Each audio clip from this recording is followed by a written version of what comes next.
A Word for the Nation by Algernon Charles Swinburne. A word across the water against our ears is borne, of threatenings and of slaughter, of rage and spite and scorn. We have not, alack, an ally to befriend us, and the season is ripe to extirpate and end us.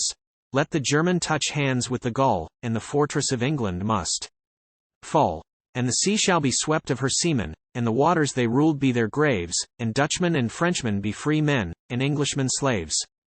2. Our time once more is over, once more our end is near. A bull without a drover, the Briton reels to rear, and the van of the nations is held by his betters, and the seas of the world shall be loosed from his fetters, and his glory shall pass as a breath, and the life that is in him be death. And the sepulchre sealed on his glory for a sign to the nations shall be as of Tyre and of Carthage in story, once lords of the sea.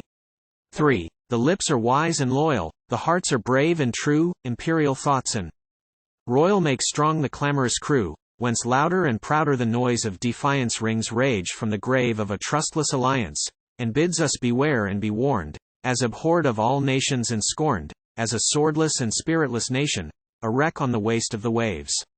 So foams the released indignation of masterless slaves. IV. Brute throats that miss the collar, bowed backs that ask the whip, stretched hands that lack the dollar, and many a lie-seared lip, forefeel and foreshow for us signs as funereal as the signs that were regal of yore and imperial. We shall pass as the princes they served, we shall reap what our fathers deserved, and the place that was England's be taken by one that is worthier than she, and the yoke of her empire be shaken like spray from the sea. V. French hounds, whose necks are aching still from the chain they crave, in dog-day madness breaking the dog-leash, thus may rave, but the seas that for ages have fostered and fenced her laugh, echoing the yell of their kennel against her and their moan if destruction draw near them and the roar of her laughter to hear them. For she knows that if Englishmen be men their England has all that she craves, all love and all honor from free men, all hatred from slaves. V. All love that rests upon her like sunshine and sweet air, all light of perfect honor and praise that ends in prayer, she wins not more surely, she wears not more proudly, than the token of tribute that clatters thus loudly, the tribute of foes when they meet that rattles and rings at her feet, the tribute of rage and of rancor, the tribute of slaves to the free, to the people whose hope hath its anchor made fast in the sea. 7. No fool that bows the back he feels fit for scourge or brand, no scurril scribes that lackey the lords of Lackeyland, no penman that yearns, as he turns on his pallet, for the place or the pence of a peer or a valet, no whelp of as currish a pack as the litter whose yelp it gives back, though he answer the cry of his brother as echoes might answer from caves, shall be witness as though for a mother whose children were slaves.